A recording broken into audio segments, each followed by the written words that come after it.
ঘটনা সেই ঘটনাটোৰ বিষয়ে কি ক'ব বিচাৰিব ধিঙৰ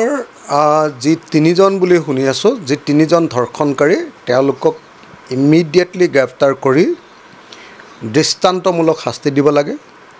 দৃষ্টান্তমূলক শাস্তি মানে হ'ল তেওঁলোকক হয় ফাঁচি দিয়াৰ ব্যৱস্থা কৰিব লাগে নহ'লে তেওঁলোকক যাৱজ্জীৱন কাৰাদণ্ড মানে 14 বছৰ কাৰাদণ্ড নহয় মৃত্যু নোহোৱা পৰ্যন্ত জেলতে মৰা অৱস্থা মৃত্যু নোহোৱা পৰ্যন্ত জেলতে থাকিবলৈ যাৱজ্জীৱন কাৰাদণ্ড দিয়াৰ ব্যৱস্থা গ্ৰহণ কৰিব লাগে এইটো বৰ দুৰ্ভাগ্যৰ কথা যে অসমত জীয়ৰী বোৱাৰী মহিলা কোনো এতিয়া নিৰাপদ নহয় চৰকাৰে জাতি মাটি ভেটিৰ কথা কৈছিলে কিন্তু ক'তো নিৰাপদ নহয় আজি ধিঙত ঘটিলে আৰু লখিমপুৰতো ঘটিলে মুখ্যমন্ত্ৰীয়ে ক'লে যে কালিলৈকে ক'লে যে 22গৰাকী মহিলা 2 মাহৰ ভিতৰত ধৰ্ষিতা হৈছে নহ'লে হত্যাৰ বলি হৈছে এতিয়া আৰু দুটা ঘটিলে 2 মাহত 24টা ঘটনা ঘটিলে যদি এনেকুৱা ঘটনা ঘটিবই পাৰে তুমি গৃহমন্ত্ৰী হিচাপে কি ঘোঁৰা ঘাস কাটি আছা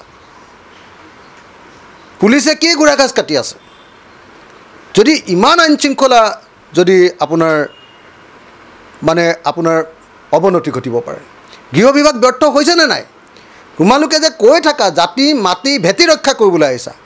আৰে অসমৰ খিলঞ্জীয়া মহিলা কেইগৰাকীকে তোমালোকে নিৰাপত্তা দিব পৰা নাই তোমালোকৰ দিনত 2 মাহৰ ভিতৰত 24গৰাকী মহিলা ধৰ্ষিতা বা হত্যাৰ বলি হ'বলগীয়া হয় এনেকুৱা পৰিস্থিতি দেশৰ অন্য কোনোবা ৰাজ্যত আছে নেকি সেইকাৰণেতো কালি মই কৈছিলোঁ যে অসমৰ মুখ্যমন্ত্ৰী আৰু গৃহমন্ত্ৰীয়ে পদত্যাগ কৰিব লাগে নে নালাগে কওকচোন দৈনিক যদি ধৰ্ষণৰ ঘটনা ঘটে সেইখন ৰাজ্যত পুলিচৰ কিবা কাম আছে নেকি সেইখন ৰাজ্যত গৃহ বিভাগৰ কিবা কাম আছে নেকি সেইকাৰণে কৈছোঁ যে চৰকাৰ ব্যৰ্থ হৈছে গৃহমন্ত্ৰী হিচাপে পদত্যাগ কৰিব লাগে আৰু ধৰ্ষণকাৰীবিলাকক এনেকুৱা ধৰণে শাস্তি দিব লাগে দৃষ্টান্তমূলক শাস্তি মানে ফাঁচি দিয়াৰ ব্যৱস্থা আৰু ফাঁচি দিবৰ কাৰণে যিটো ফাৰ্ষ্ট ট্ৰেক কোৰ্ট 3 মাহৰ ভিতৰতে ধিঙৰ গোটেই কেছটো 3 মাহৰ ভিতৰতে বিচাৰ হ'ব লাগে আৰু 3 মাহৰ ভিতৰত ফাৰ্ষ্ট ট্ৰেক আদালতত বিচাৰ কৰি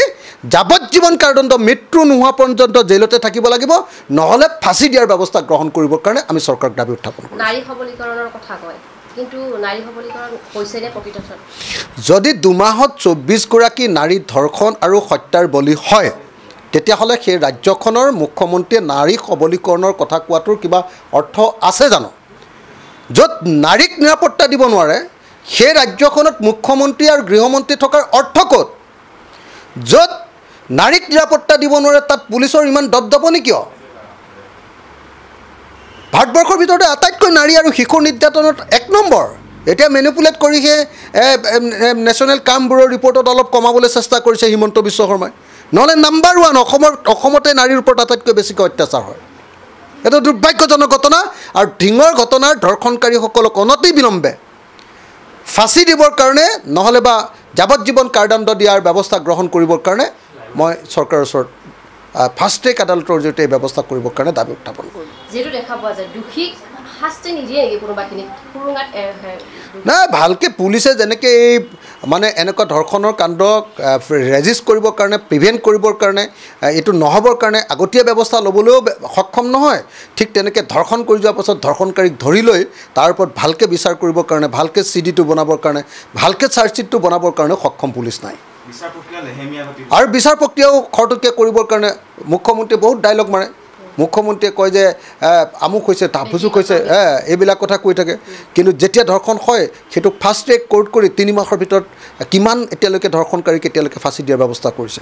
2-3টা ধৰ্ষণকাৰীক ফাঁচি দি দিয়কচোন তাৰপিছত চাওক আপুনি কেনেকুৱা অৱস্থা হৈ যাব নকৰে লেডেম কামটো আগ নবঢ়ায় ভাল চিডি নিদিয়ে ভাল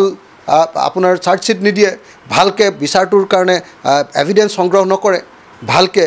পানী নহৰকাৰ কাৰবাৰে গোটেই কাৰবাৰটো আগবঢ়াই লৈ নাযায় পানী নহৰকাৰ কাৰবাৰে ধৰ্ষণকাৰীসকলক যাতে ফাঁচি দিয়াৰ ব্যৱস্থা কৰিব পাৰে তাৰ তেনেকুৱা ধৰণৰ বিচাৰ প্ৰক্ৰিয়া চৰকাৰৰ পিনৰ পৰা চলাবৰ কাৰণে মই আহ্বান জনাইছোঁ